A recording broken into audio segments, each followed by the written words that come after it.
The night shift miracle began in the shadows of St. Catherine's Memorial Hospital, where miracles were supposed to happen in operating rooms, not in forgotten parking garages at 3 a.m. But Marcus Williams had learned long ago that life's most profound moments often occurred in the spaces others overlooked, much like the people who cleaned them. Marcus pushed his cart through the fluorescent-lit corridors, the rhythmic squeak of its wheels, marking another night in his 15-year tenure as the hospital's senior custodian. At 52, his weathered hands bore the calluses of honest work, and his kind eyes carried the weight of countless stories witnessed in these halls. Tonight felt different, though.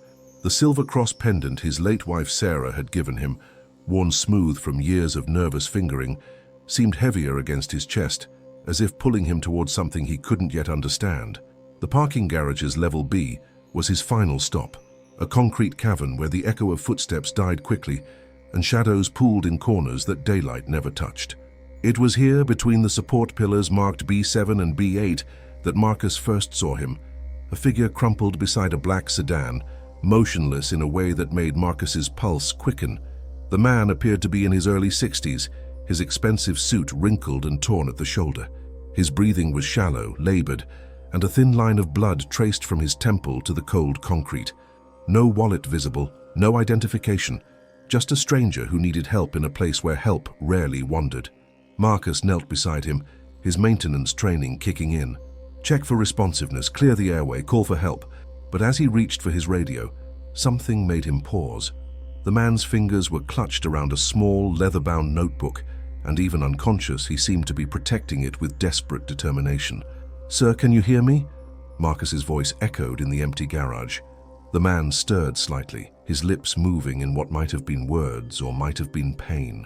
Marcus gently pried the notebook loose. Inside, pages of handwritten medical notes, appointment times, and a single name repeated throughout. Dr. Elena Vasquez, Neurological Research. The pieces clicked.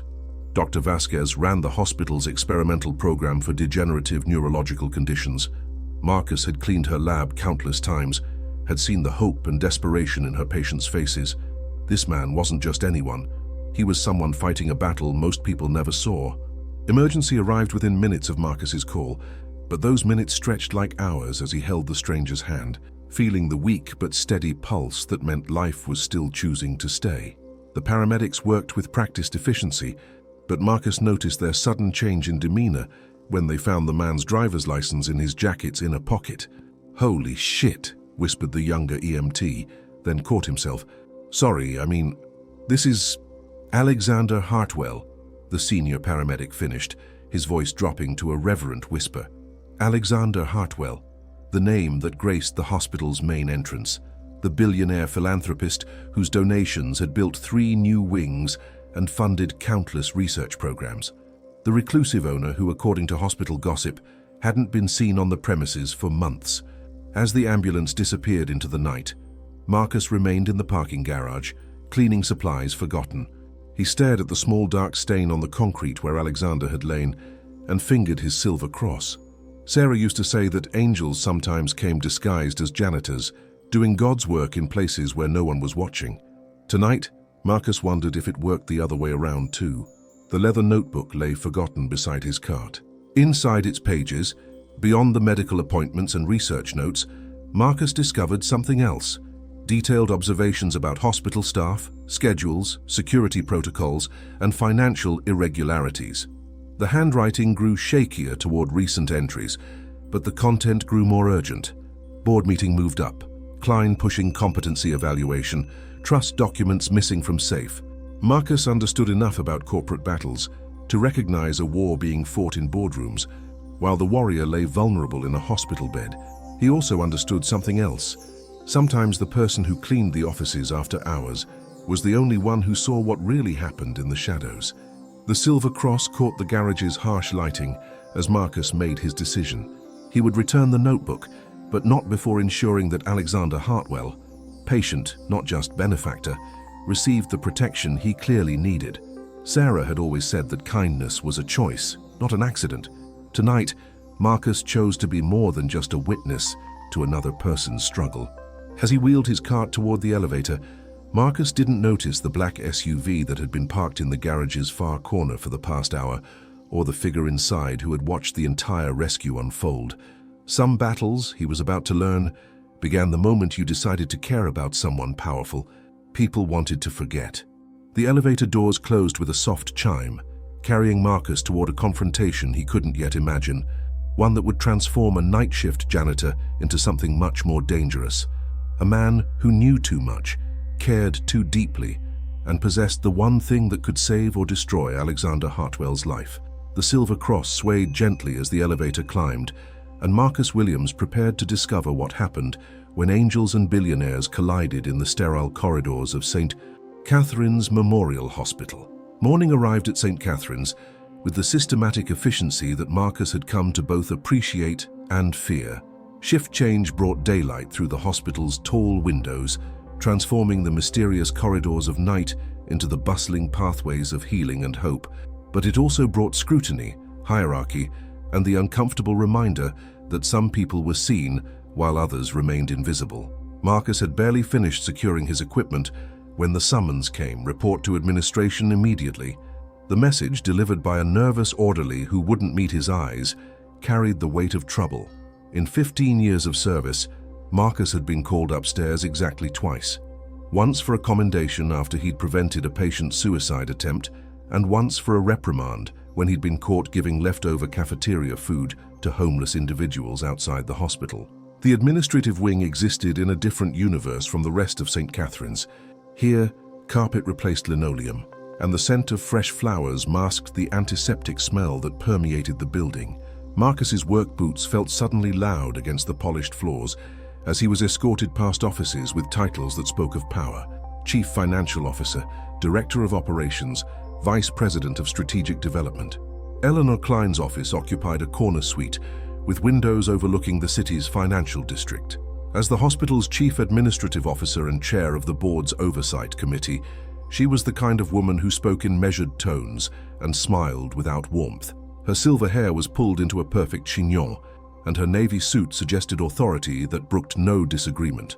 "Mr. Williams," she began without preamble, gesturing to the chair across from her massive desk. "I understand you were involved in an incident last night." Marcus settled into the chair, acutely aware of his uniform's contrast to the office's expensive furnishings. "Yes, ma'am.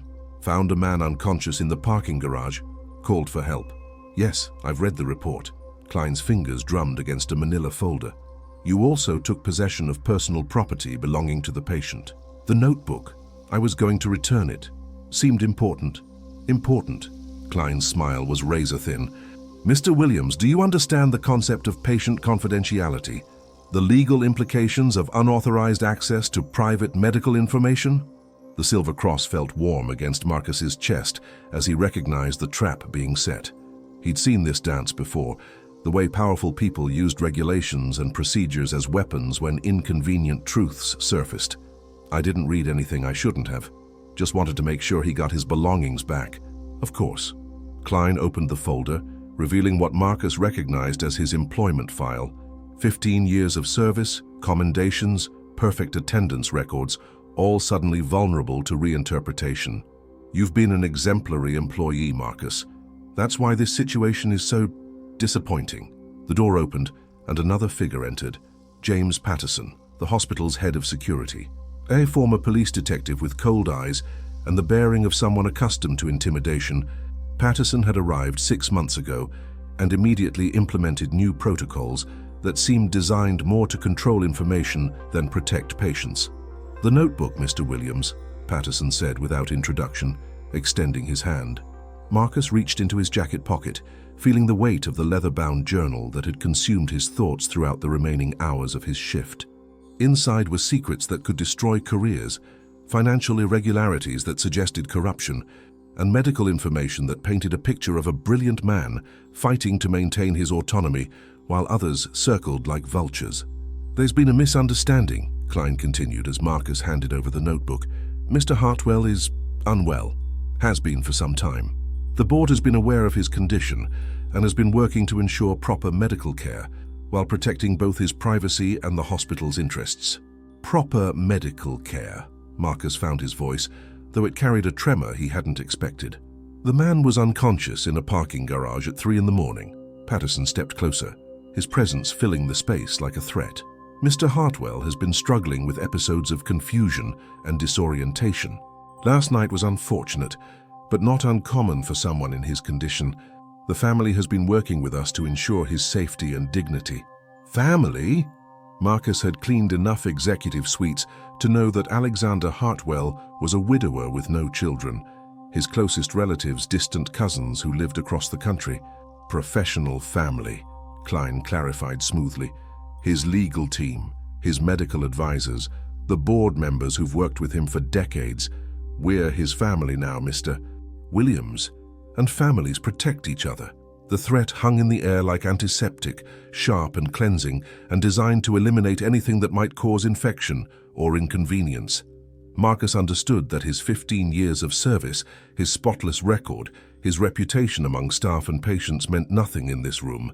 He was the help. He was invisible. He was supposed to clean up messes, not create them. We're prepared to offer you an opportunity, Klein continued, sliding another folder across the desk. Promotion to day shift supervisor, significant salary increase, better benefits, all contingent, of course, on your understanding that last night's incident is closed. Patient confidentiality is paramount. Mr. Hartwell's medical condition is private. Are we clear? Marcus stared at the folder without opening it. Inside, he knew, would be a contract that traded his silence for security, his integrity for advancement. It was a good offer, better than anything he'd dared hope for. It was also a cage disguised as a gift. I need time to think about it, he said finally. Klein's smile never wavered, but something cold flickered in her eyes. Of course, take all the time you need, but understand, Mr. Williams, some opportunities don't come twice, and some mistakes can't be undone. As Marcus left the administrative wing, he felt the weight of watching eyes and whispered conversations. Word traveled fast in hospitals, and by lunch, everyone would know that the night janitor had been called upstairs. Some would assume promotion, others would suspect trouble. But Marcus carried a different weight as he returned to his duties.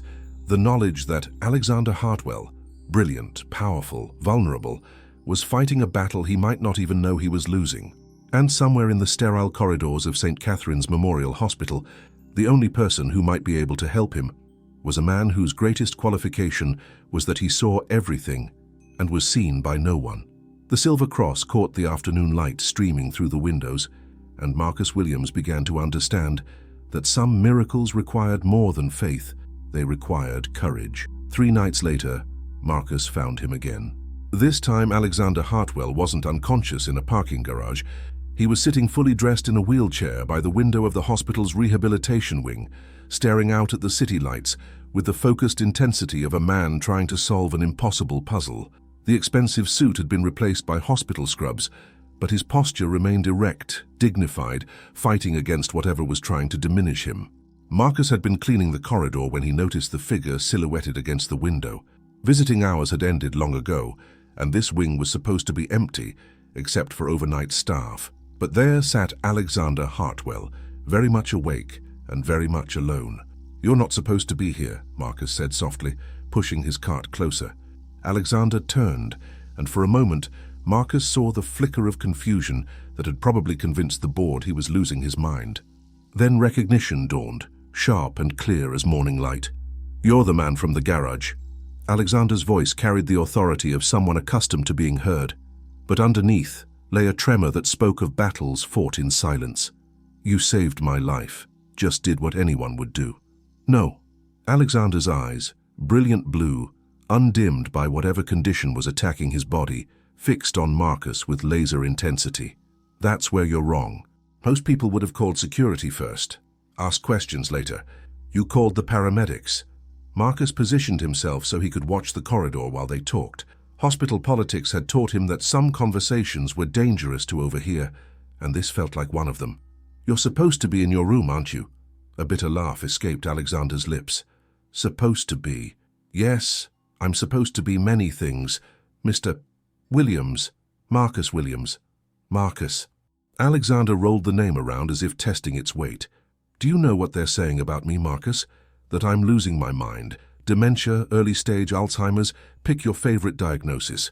The board is very concerned about my capacity to make decisions." The words hung between them, heavy with implication. Marcus had heard the whispers, the careful conversations that stopped when he entered a room.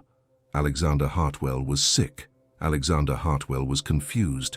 Alexander Hartwell needed protection from himself. "Are you?" Marcus asked simply. "Losing your mind?" The question seemed to surprise Alexander. For a moment, the carefully constructed mask slipped, revealing something raw and desperate underneath. "I don't know. Some days I can't remember conversations I had an hour before. Other days I'm sharper than I've been in years. The doctors say it's consistent with my condition, but... Alexander leaned forward, lowering his voice to barely above a whisper. "But the episodes always seem to happen at convenient times, before board meetings, during financial reviews, when difficult decisions need to be made." Marcus felt the familiar weight of his silver cross against his chest, the way it seemed to grow heavier when Sarah's voice whispered warnings in his memory. She'd always been able to spot trouble before it arrived, had taught him to trust his instincts even when logic suggested otherwise. "You think someone's causing them?" "I think," Alexander said carefully, "that some people benefit from my confusion more than others, and I think last night wasn't the first time I've ended up somewhere I didn't remember going."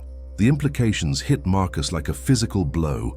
If Alexander was right, if someone was deliberately inducing his episodes, then the man sitting before him wasn't losing his mind. He was being systematically destroyed by people he trusted. "The notebook," Marcus said suddenly. "The one you had in the garage. It had medical appointments, research notes." Alexander's eyes sharpened with something that looked like hope. "You read it?" "Some of it, before they took it away." "They?" But Alexander's expression suggested he already knew. "Mrs. Klein, hospital security. They called me in, said I'd violated patient confidentiality, offered me a promotion to keep quiet about finding you." For a long moment, Alexander was silent, processing this information with the methodical precision of a man whose mind was far from compromised. When he spoke again, his voice carried a weight that made Marcus understand why this man had built an empire. "Marcus, I'm going to ask something of you that isn't fair. Something that could cost you your job, your livelihood, maybe more." Marcus thought about the promotion offer, sitting on his kitchen table, unsigned. The security it represented, the respectability, the chance to finally stop being invisible. Then he looked at Alexander Hartwell, brilliant, vulnerable, fighting a war in which the weapons were administered in the name of medicine, and felt his wife's silver cross warm against his skin. "What do you need?" "I need someone they don't suspect. Someone who can move through the hospital without drawing attention. Someone who sees what happens after the important people go home. You need a janitor. I need an ally." Alexander reached into the pocket of his scrubs and withdrew a small plastic card, a key card for hospital access. "I lifted this from the attending physician before they moved me here. It should get you into places you're not supposed to be. The question is, are you willing to use it?" Marcus took the card, feeling its weight like a stone dropped into still water, sending ripples that would eventually reach shores he couldn't yet imagine. "What are we looking for?" "Proof. Medical records that don't match what I remember. Financial documents that shouldn't exist. Evidence that someone is systematically destroying my competency while positioning themselves to inherit control of my foundation, my hospitals, my life's work." The sound of footsteps echoed from the far end of the corridor. Night rounds beginning, supervisors checking on areas that should be empty. Alexander's expression shifted, confusion clouding his features like a mask being drawn across his face. "I should go back to my room," he said, his voice suddenly uncertain. I'm not sure why I'm here." Marcus watched the transformation, saw how complete it was, how convincing. If he hadn't witnessed the brilliant clarity of moments before, he might have believed it himself. As he helped Alexander navigate back to his room, Marcus understood that he was no longer just a witness to this battle. He had chosen a side. The silver cross seemed to pulse with warmth as Marcus pocketed the keycard, and somewhere in the sterile corridors of St. Catherine's Memorial Hospital, a night shift janitor prepared to become something much more dangerous, a man with access, motivation, and nothing left to lose. The keycard opened doors that Marcus had only glimpsed through while pushing his cleaning cart, revealing a hospital within the hospital where the real business of St. Catherine's was conducted. Administrative offices, financial records, personnel files, all accessible to someone invisible enough to move through shadows and trusted enough to be ignored. Marcus began his investigation 2 nights after his encounter with Alexander, timing his movements between security rounds and using his legitimate cleaning duties as cover. The silver cross around his neck seemed to guide him toward answers, though each discovery only deepened the mystery of what was happening to Alexander Hartwell. The first breakthrough came in Dr. Elena Vasquez's research lab, where Marcus was supposed to be emptying trash cans and sanitizing surfaces. Instead, he found himself studying patient files left carelessly open on a computer terminal, a violation of protocol that suggested Dr. Vasquez had been working late and left in a hurry. Alexander's file painted a picture that contradicted everything the board claimed. His diagnosis wasn't dementia or Alzheimer's. It was a rare neurological condition called episodic amnesia, triggered by stress and treatable with medication. More importantly, the episodes were becoming less frequent, not more, as his treatment progressed. But according to Dr. Vasquez's notes, someone had been interfering with his medication regimen. Doses missed, prescriptions altered. Even more damning, several entries noting that Alexander's episodes coincided with elevated levels of scopolamine in his blood work, a drug that could induce temporary amnesia and confusion. Marcus photographed the relevant pages with his phone, his hands trembling as the implications became clear. Someone was poisoning Alexander Hartwell, creating the very symptoms the board was using to justify declaring him incompetent. The second discovery came 3 nights later in Eleanor Klein's office. Marcus had legitimate reasons to be there. The executive wing required nightly cleaning, but accessing Klein's locked filing cabinet required skills he'd developed during a wilder youth before Sarah had straightened him out and pointed him toward honest work. Inside the cabinet, Marcus found documents that painted a picture of systematic corporate theft, board resolutions transferring Alexander's voting shares to a trust controlled by Klein, financial projections showing how much the hospital's endowment would increase once Alexander was declared incompetent, and his personal wealth was managed by the board. Most damaging of all, communication with a consulting firm that specialized in what they euphemistically called capacity assessments for high-net-worth individuals. Marcus was photographing the documents when he heard footsteps in the corridor outside. He barely had time to close the cabinet and assume a natural cleaning posture before Eleanor Klein entered, followed by James Patterson and a man Marcus didn't recognize, expensively dressed, carrying a briefcase that screamed legal authority. "The assessment should be complete within the week," the stranger was saying. "My evaluation will support whatever conclusions you need regarding Mr. Hartwell's capacity. The documentation you've provided makes a compelling case for progressive cognitive decline." Klein noticed Marcus, and her expression hardened. "Mr. Williams, working late again, I see." "Yes, ma'am. Just finishing up." Marcus continued emptying the wastebasket, hoping his trembling hands weren't visible. "Actually, this is fortuitous," Patterson said, stepping closer.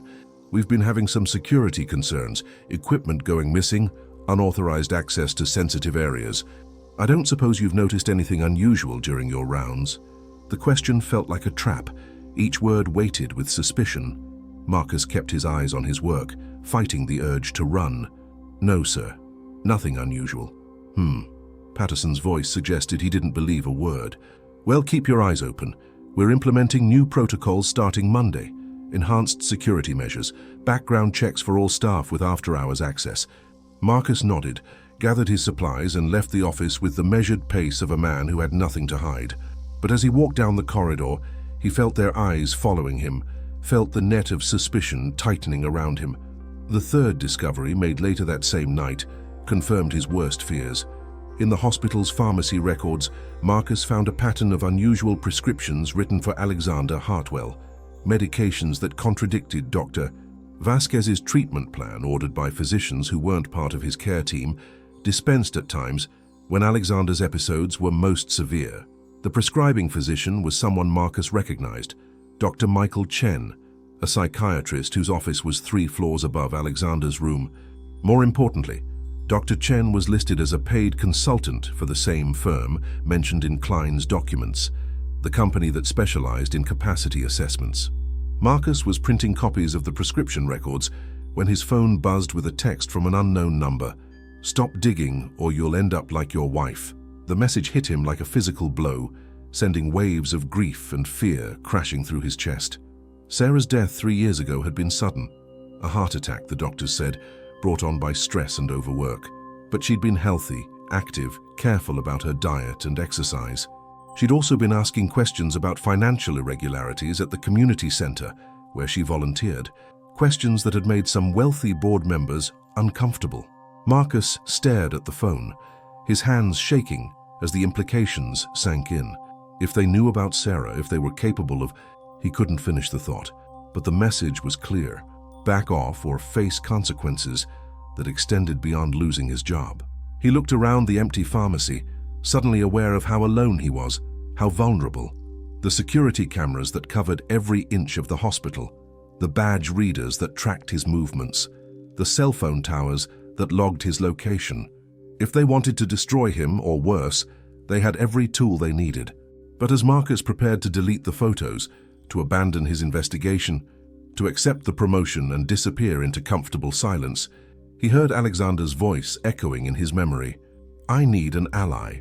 The silver cross felt warm against his chest, and Marcus realized that some battles couldn't be fought from safety. Some truths demanded courage, even when courage felt like a luxury he couldn't afford. He saved the photos to a secure cloud account, created copies on multiple devices, and began planning what might be his last act as an invisible man moving through the shadows of St. Catherine's Memorial Hospital. The war for Alexander Hartwell's mind and fortune was about to become very public, and Marcus Williams, night shift janitor, recent widower, reluctant hero, was about to step out of the shadows and into a spotlight that could either save a life or end his own. The confrontation came at 2:47 a.m. on a Thursday night, in the sterile brightness of the hospital's main corridor, where Marcus had spent 15 years moving through shadows like a ghost. Tonight, he stepped into the light, carrying evidence that would either save Alexander Hartwell or destroy them both. Marcus had spent the week since receiving the threatening text message weighing his options. He could accept Klein's promotion, sign the confidentiality agreement, and disappear into a comfortable silence that would protect his job, his reputation, and possibly his life. Or he could honor the promise he'd made to a brilliant man fighting for his sanity in a hospital bed, knowing that courage might cost him everything. The decision crystallized when he witnessed Alexander's latest episode. Marcus had been cleaning the rehabilitation wing when he heard voices raised in what sounded like argument. Through the partially open door of Alexander's room, he could see Dr. Chen administering what appeared to be a routine injection, while Alexander protested weakly. Within minutes, the sharp, commanding voice that had built an empire faded into confused mumbling, and Alexander's eyes lost their focused intensity, becoming clouded and uncertain. Marcus documented everything: the time, the medication vial, Dr. Chen's satisfaction as he noted Alexander's deteriorating condition in his chart. More importantly, he photographed the small puncture mark on Alexander's arm and the way his pupils dilated unnaturally after the injection. That was when Marcus knew he couldn't wait any longer. He chose the main corridor for their confrontation because it was public, well lit, and covered by security cameras that would record everything. If something happened to him, there would be evidence. If they tried to silence him, they'd have to do it in front of witnesses. Eleanor Klein was making her late-night rounds, a recent habit she'd developed since Marcus began his investigation, when she found him waiting beside the information desk, a manila folder in his hands and an expression on his face that she'd never seen before. "Mr. Williams." Her voice carried its usual authority, but Marcus detected an edge of uncertainty. "You're working very late again." "Not working, Mrs. Klein, waiting." James Patterson emerged from the elevator as if summoned, his hand resting casually on the radio clipped to his belt. Behind him came Dr. Chen, looking nervous and checking his watch repeatedly. "Waiting for what?" Klein asked, though her expression suggested she already knew. Marcus opened the folder, revealing the photographs and documents he'd gathered over the past weeks. Medical records showing the discrepancy between Alexander's actual condition and the symptoms being reported. Financial documents outlining the board's plan to assume control of his assets. Prescription records proving a pattern of unauthorized medications designed to incapacitate rather than heal. "Waiting to give you a chance to explain this." The silence stretched between them like a held breath, heavy with the weight of accusations that couldn't be taken back. Marcus felt the familiar warmth of his silver cross against his chest and heard Sarah's voice in his memory, reminding him that some battles were worth fighting even when victory seemed impossible. Klein's mask slipped for just a moment, revealing something cold and desperate underneath. "You're out of your depth here, Mr. Williams. Those are confidential medical records, patient privacy laws, HIPAA violations. You could face federal charges." "Could I?" Marcus pulled out his phone, showing them the secure app where he'd uploaded copies of all his evidence. "Because I think poisoning a patient with scopolamine to simulate dementia symptoms might be a bigger legal problem. And I think systematically drugging someone to steal their fortune might interest the FBI more than my cleaning credentials." Dr. Chen stepped forward, his face pale. "This is ridiculous. Mr. Hartwell has a documented neurological condition. I'm treating him according to established protocols, with drugs that aren't in Dr. Vasquez's treatment plan, with medications that cause the exact symptoms you're using to declare him incompetent." Marcus held up another photo, the prescription records with their damning timeline. "Funny how his episodes always happen right after your visits, Dr. Chen." Patterson's hand moved to his radio, but Marcus anticipated the move. "Already uploaded," he said simply. "Cloud storage, multiple servers, automatic distribution if I don't check in every 12 hours. You can destroy me, but you can't destroy the evidence." For a moment, Marcus thought they might try anyway. Patterson's expression suggested violence was a viable option, and Klein's desperation was palpable. But the corridor's security cameras stared down like electronic witnesses, and the night shift staff was beginning to take notice of the unusual gathering. "What do you want?" Klein asked finally, her voice stripped of pretense. "I want you to stop poisoning him. I want Dr. Vasquez back on his case. I want the real medical records entered into his chart, not the fictional ones you've been using to justify your power grab." "And if we refuse?" Marcus thought about the promotion offer still sitting unsigned on his kitchen table. The comfortable life he was about to sacrifice. The safety he was abandoning for a principle that might cost him everything. Then tomorrow morning, copies of everything go to the State Attorney General, the Medical Board, the FBI's White-Collar Crime Division, and every major news outlet in the city. Alexander Hartwell might be confused sometimes, but the evidence speaks clearly enough. The standoff stretched for another moment before Klein made her choice. With a gesture to Patterson and Dr. Chen, she turned and walked toward the elevator, her heels clicking against the polished floor like a countdown timer. "This isn't over, Mr. Williams," she said without looking back. "You have no idea what you've started." As the elevator doors closed, Marcus felt the weight of what he'd just done settling on his shoulders like a physical burden. He'd declared war on people with the power to destroy him, armed with nothing more than the truth and a dead wife's silver cross. But as he returned to his cleaning cart, he realized that for the first time in 3 years since Sarah's death, he felt truly alive. He'd stepped out of the shadows, chosen a side, and committed himself to a battle that would either save Alexander Hartwell's life or end his own career. The point of no return lay behind him now, and Marcus Williams, night shift janitor turned unlikely hero, prepared to discover what happened when ordinary people chose extraordinary courage. Dr. Elena Vasquez found Marcus in the hospital's chapel at 6 a.m., 3 days after his confrontation with Klein. He was sitting in the back pew, staring at the simple wooden cross above the altar, his cleaning supplies abandoned in the hallway outside. The weight of what he'd started was evident in the slump of his shoulders, the way his weathered hands gripped the silver cross at his throat. "You're the janitor who's been asking about Alexander Hartwell," she said, sliding into the pew beside him. Her voice carried the exhaustion of someone who'd been fighting battles in operating rooms and boardrooms, winning some and losing too many.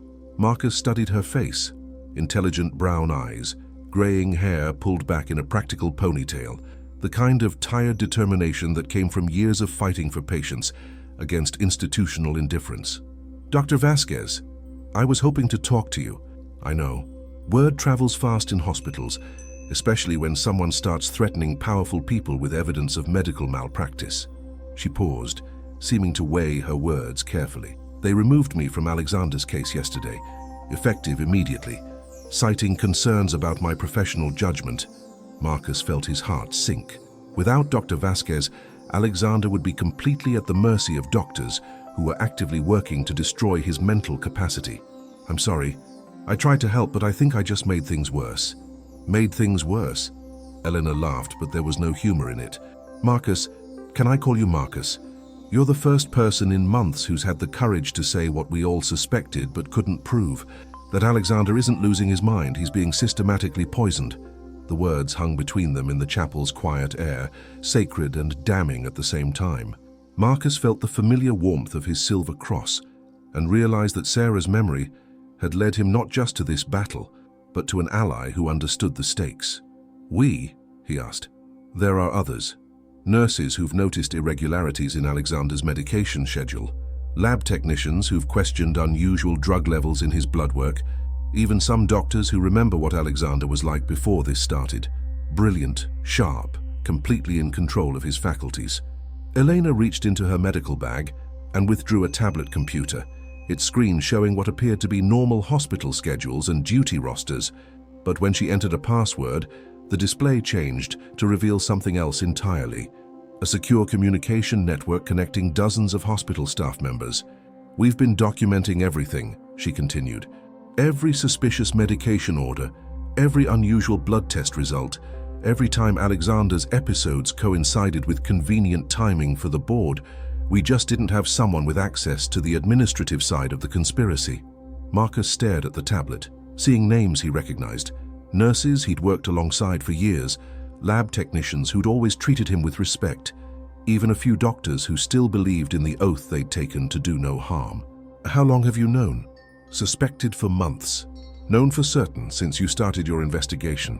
The increase in security, the way Klein's been hovering over Alexander's care, the sudden emphasis on his deteriorating condition. It all pointed to someone getting close to the truth. She showed him more files.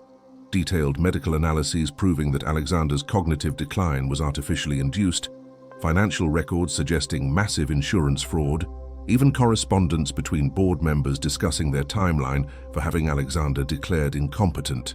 The problem is, everything we have is circumstantial. We need something that proves deliberate intent, something that shows they knew exactly what they were doing and did it anyway.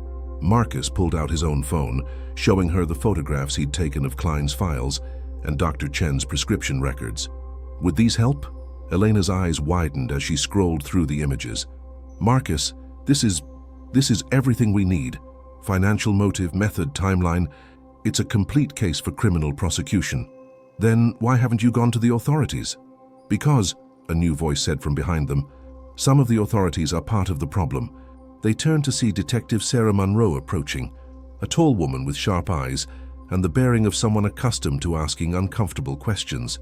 Her badge identified her as part of the State Attorney General's white-collar crime unit, but her presence in the chapel suggested this wasn't an official visit. Detective Monroe, Elena said, though her tone suggested familiarity.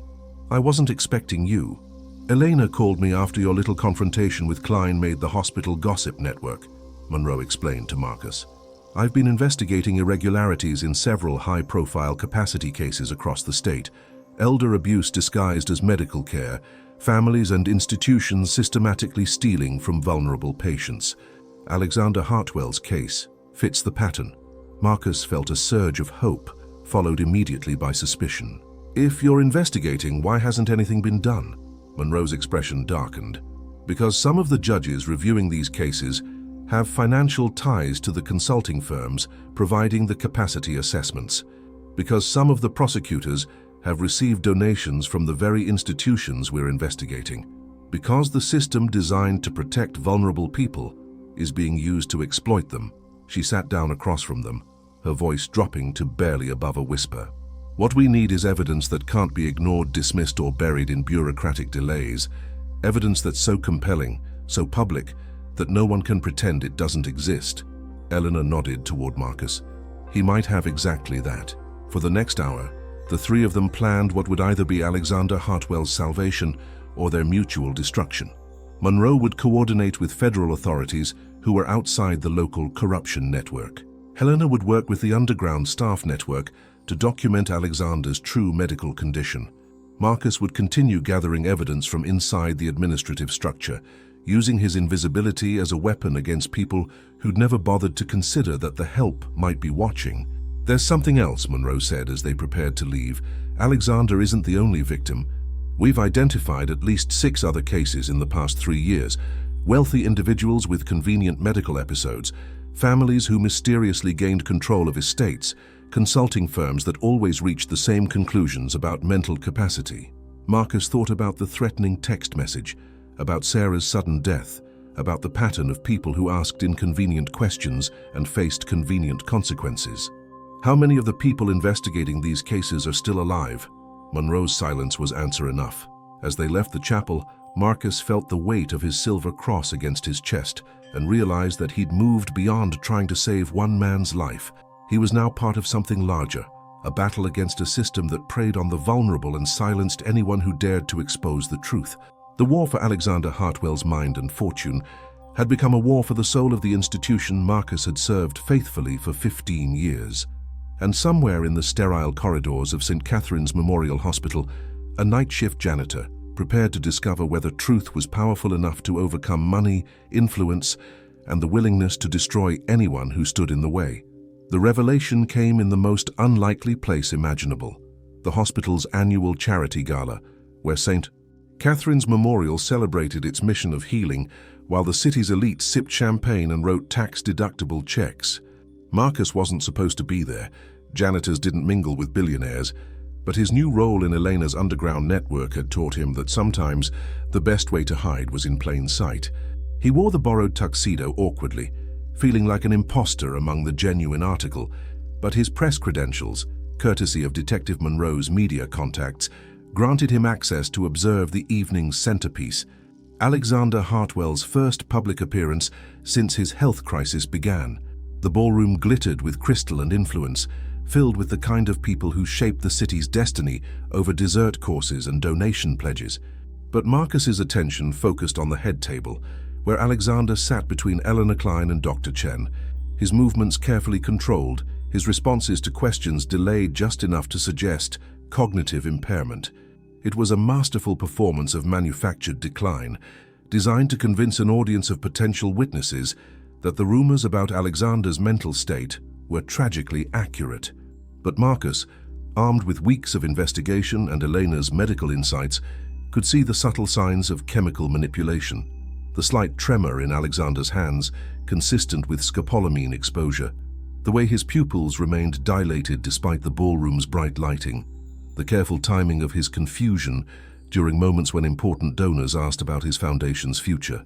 The breakthrough came during the evening's keynote address, when Klein took the podium to announce the formation of a new medical trust that would ensure continuity of care and financial stewardship for patients unable to manage their own affairs. The language was carefully crafted, legally precise, and utterly damning to anyone who understood its true purpose. Marcus was recording the speech on his phone when he noticed movement at the side entrance. Elena entering through the service corridor, dressed as catering staff, carrying what appeared to be medical supplies disguised as serving equipment.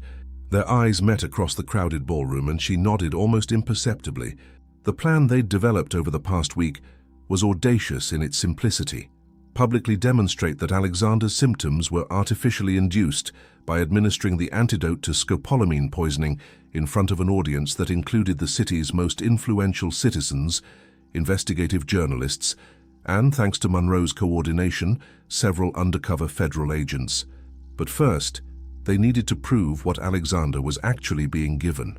Marcus made his way to the head table during the dessert course, his press badge and borrowed confidence, allowing him to blend with the genuine reporters covering the event. He positioned himself near Alexander's chair, ostensibly interviewing nearby donors, while actually documenting Alexander's condition and watching for Elena's signal.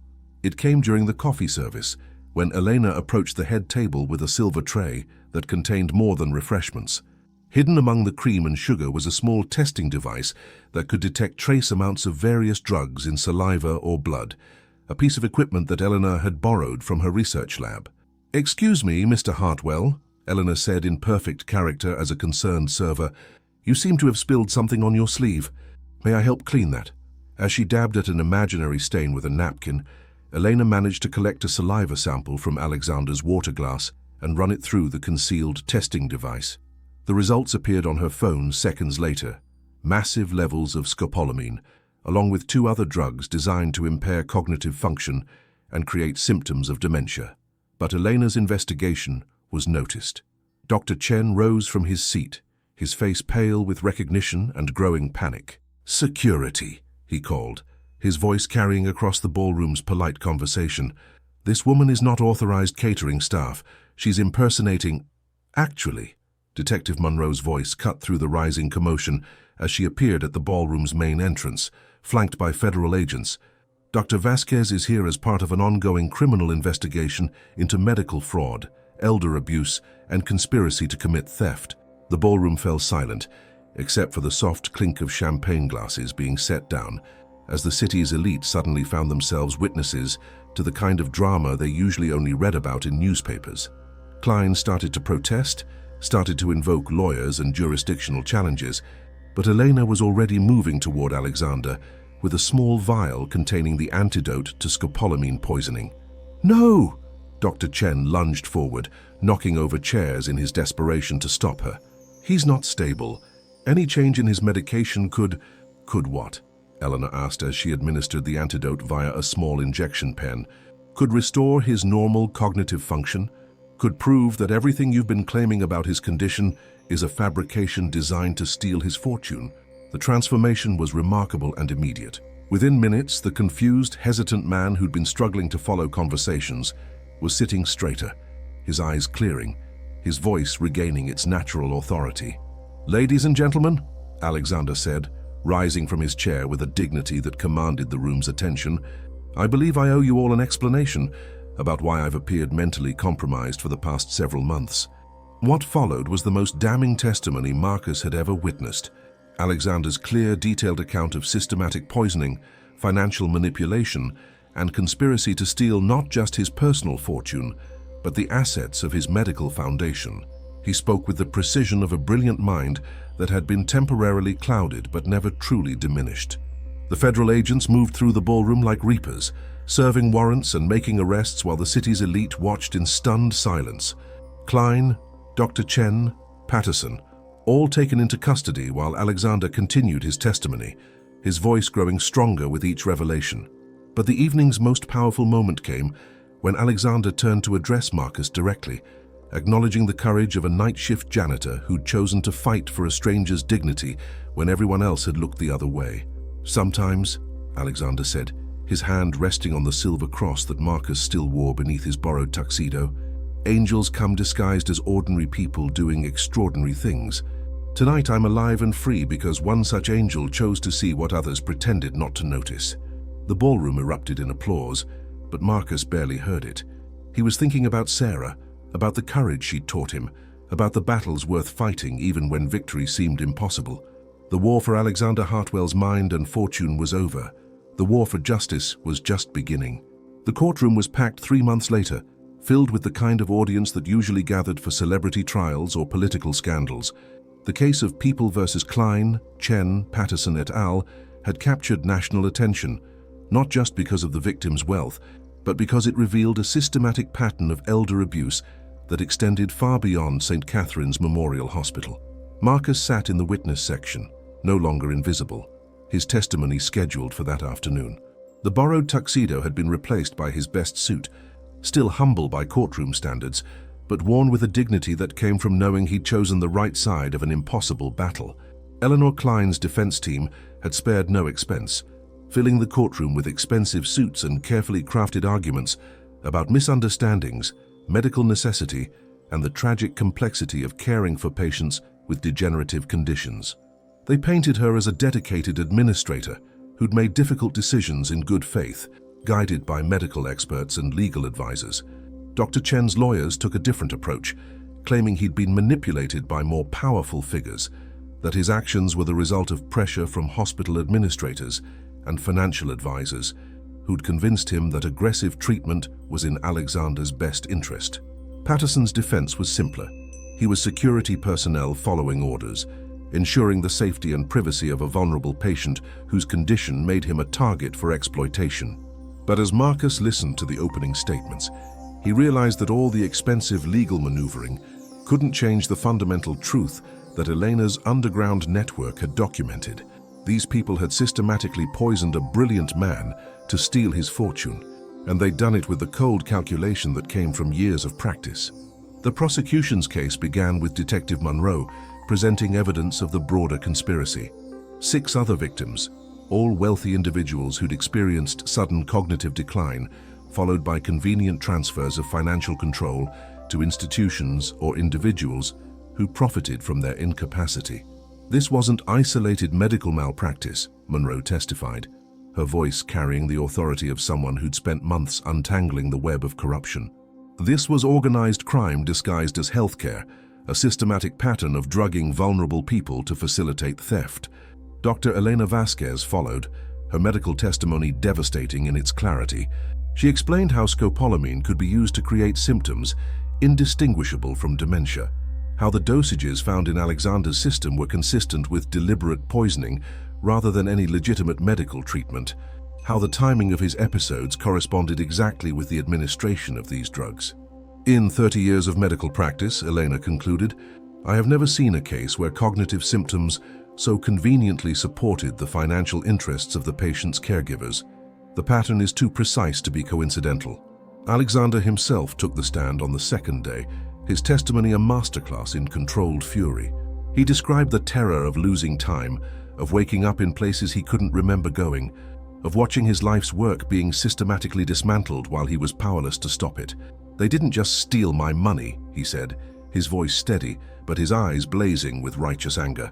They stole my identity, my autonomy, my dignity. They turned my own mind into a prison and then convinced everyone that I'd locked myself inside. But it was during cross-examination that the true horror of the conspiracy became clear. Klein's attorney, a silver-haired veteran of corporate defense, attempted to portray Alexander as a paranoid billionaire whose wealth had made him suspicious of everyone around him. Isn't it true, Mr. Hartwell, that you've always been, let's say, difficult to work with? Demanding, controlling, unwilling to delegate authority, even when your condition made it advisable. Alexander's response was devastating in its precision. Counselor, 3 months ago, I couldn't remember my own address or recognize doctors I'd worked with for decades. Today, I can recite the financial records of my foundation from memory, analyze complex medical research, and engage in the kind of strategic thinking that built my companies. The only thing that changed was the medication regimen controlled by your clients. The attorney tried another approach. But surely you understand that your medical team was acting in what they believed to be your best interests? No. Alexander's voice cut through the courtroom like a blade. They were acting in their own interests, using my condition as cover for theft, and they would have succeeded if not for the courage of a man they dismissed as beneath their notice. All eyes turned to Marcus, sitting in the witness section, still uncomfortable with the attention but no longer trying to hide from it. The silver cross at his throat caught the courtroom's fluorescent lighting, and he could almost hear Sarah's voice reminding him that some battles were won not by the powerful, but by the powerless who refused to remain silent. Your Honor, Alexander continued, I'd like to request that Marcus Williams be recognized not just as a witness in this case, but as the person whose courage made justice possible. Without his willingness to risk everything for a stranger, I would be in a care facility right now, drugged into submission while these people looted everything I've spent my life building. The judge, a stern woman with intelligent eyes, nodded approvingly. Mr. Williams will have his opportunity to testify this afternoon. The court looks forward to hearing from someone who apparently saw through deceptions that fooled medical professionals, legal experts, and corporate boards. As the morning session ended, Marcus felt the weight of what was coming. His testimony would complete the prosecution's case, but it would also expose him to cross-examination from defense attorneys who would try to portray him as a delusional janitor seeking attention and financial reward. But as he looked across the courtroom at Alexander, clear-eyed, dignified, free, Marcus knew that every risk had been worth taking. The truth was finally being heard, justice was finally being served, and somewhere in the sterile corridors of memory, Sarah's voice whispered approval.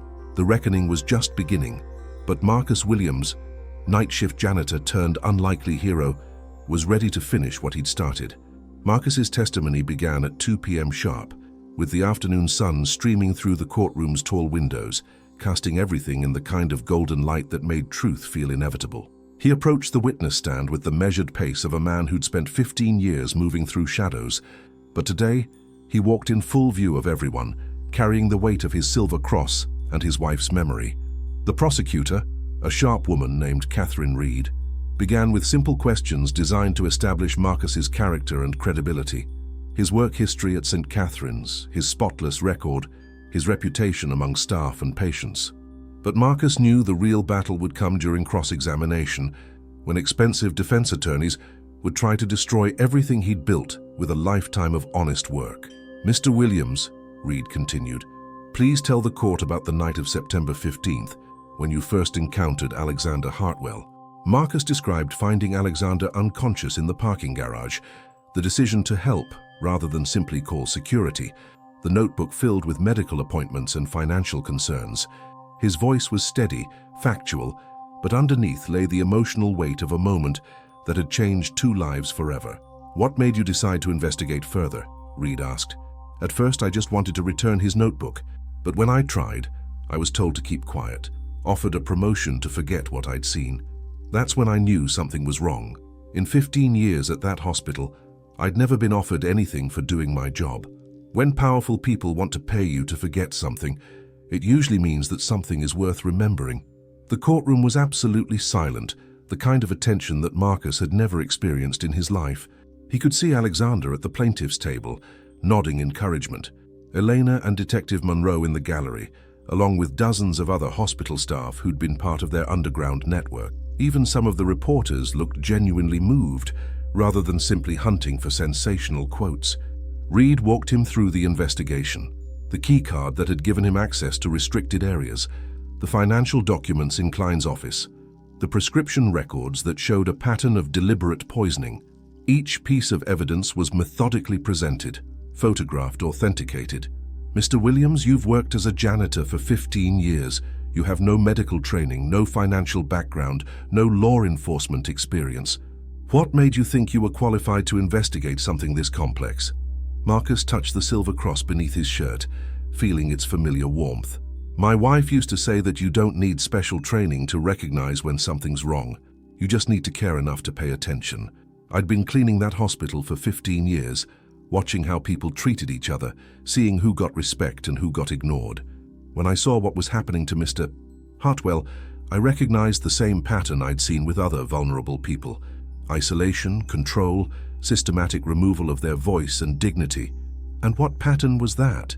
The pattern of powerful people who think nobody's watching them. They get careless, leave evidence lying around, have conversations they shouldn't have. They forget that the help has eyes and ears, that we see everything even when we're invisible to them." Reed's questioning continued for another hour, covering every aspect of Marcus's investigation with the thoroughness of someone building an unshakable foundation. But the real test came when Eleanor Klein's attorney, a man named Harrison Wells, who'd built his career defending corporate executives, rose for cross-examination.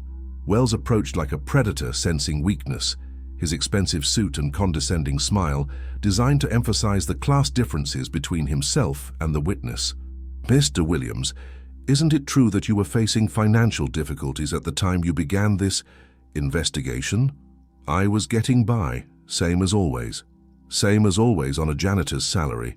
I imagine the prospect of reward money, media attention, perhaps a book deal, might be quite tempting for someone in your circumstances."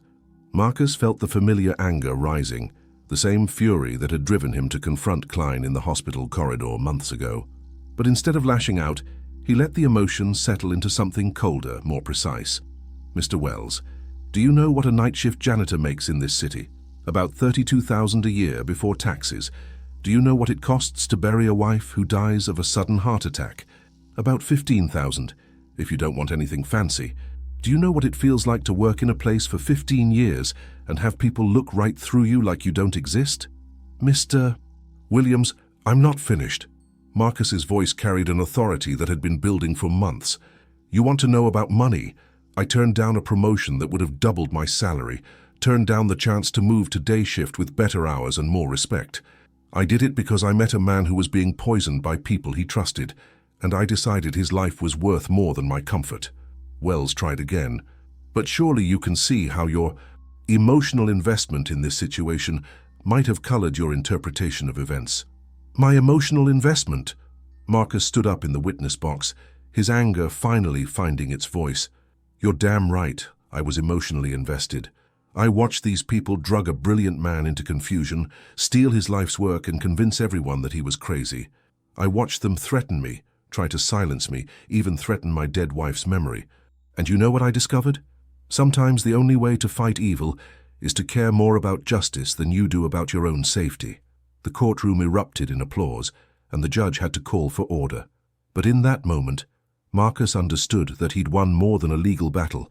He'd found his voice, his purpose, his place in a world that had tried to keep him invisible. Wells continued his attack for another hour, but the damage was done. Marcus had spoken with the moral authority of someone who'd risked everything for principle, and no amount of legal maneuvering could diminish that truth.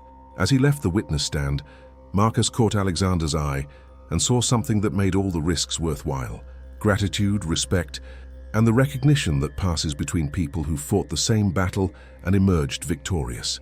The trial would continue for another week, but the outcome was no longer in doubt. Truth spoken with courage and backed by evidence had proven more powerful than money, influence, or the elaborate lies that money could buy. Justice, Marcus realized, sometimes wore the face of an invisible man who'd chosen to be seen. 6 months after the verdicts, Klein sentenced to 12 years for conspiracy and fraud, Dr. Chen to 8 years for medical malpractice and elder abuse, Patterson to 5 years for his role in the scheme. Marcus found himself in a place he'd never expected to be, behind a desk in an office with his name on the door. The Marcus Williams Patient Advocacy Center occupied the entire 3rd floor of St. Catherine's Memorial Hospital, its windows overlooking the parking garage where everything had begun.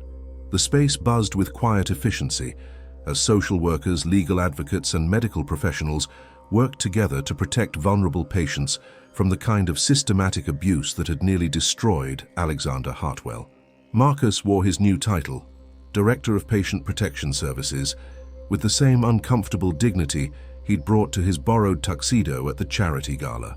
The transformation from night shift janitor to hospital administrator still felt surreal, but the work itself made perfect sense, using his 15 years of observation and his hard-won understanding of institutional power to ensure that no one else would suffer in silence. The silver cross still hung around his neck, catching the afternoon light streaming through his office windows.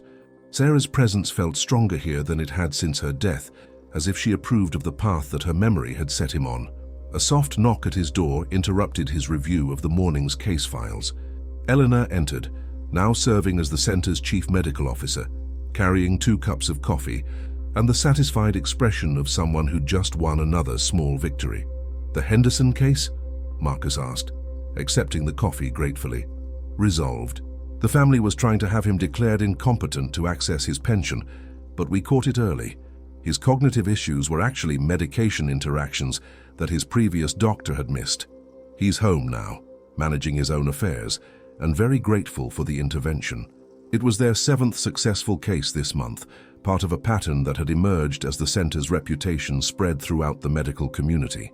Word of Marcus's story, the janitor who'd exposed a conspiracy and saved a billionaire's life, had inspired other hospital workers to speak up about suspicious patterns they'd observed, financial irregularities they'd noticed, patients who seemed to deteriorate at suspiciously convenient times.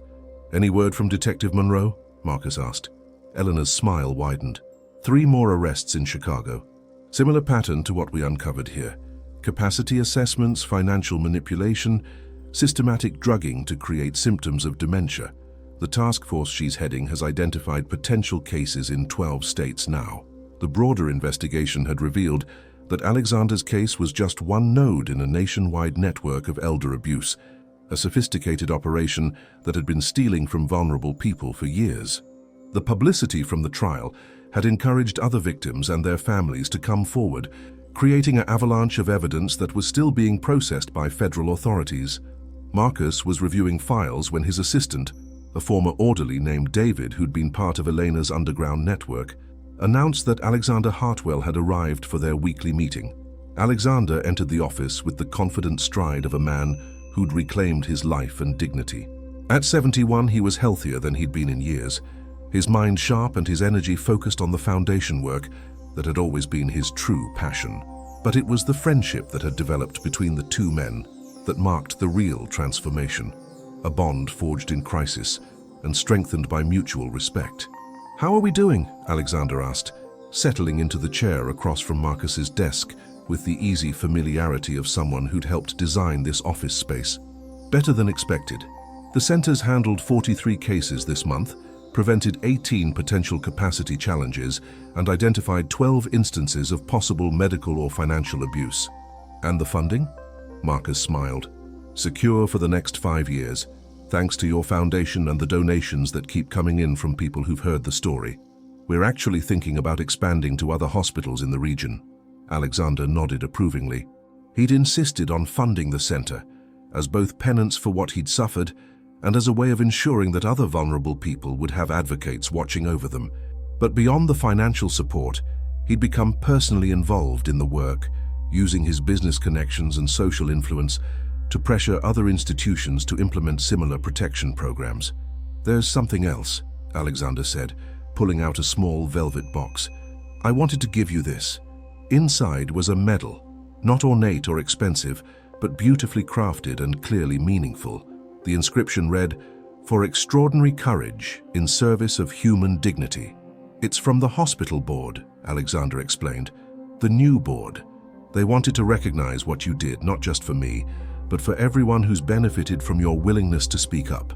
Marcus accepted the medal with the same uncomfortable grace he brought to all recognition, more interested in the work than the accolades. But he understood that symbols mattered. That visible acknowledgement of courage encouraged others to find their own bravery. As afternoon faded into evening, Marcus made his final rounds through the center, checking on cases, reviewing progress, ensuring that the work would continue smoothly in his absence. Tomorrow was Saturday, his first full weekend off in 15 years, and he planned to spend it visiting Sarah's grave, telling her about the lives they'd saved together. Before leaving, he stopped by the third-floor window that overlooked the parking garage where everything had begun. The space looked different now, better lit, more secure, monitored by cameras that actually protected people rather than just property. But Marcus could still see the exact spot where he'd found Alexander, could still remember the weight of that moment when he'd chosen to help rather than walk away.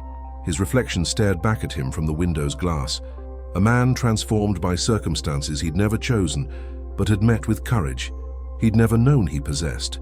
The silver cross caught the last light of day, and Marcus Williams, former night shift janitor, current advocate for the vulnerable, unlikely hero, prepared to discover what new battles awaited someone who'd learned that invisibility was a choice, not a condition. Some miracles, he'd discovered, happened not in operating rooms or emergency departments, but in the quiet moments when ordinary people chose to do extraordinary things. And sometimes those miracles changed, not just individual lives, but entire systems designed to keep certain people silent and invisible. The night shift was over. The real work was just beginning. What started as a chance encounter between a janitor and a billionaire became a story about courage, dignity, and the power of ordinary people to expose extraordinary corruption. If this story moved you, please share it with someone who needs to be reminded that their voice matters, that their observations are valuable, and that sometimes the most unlikely heroes are the ones who change the world.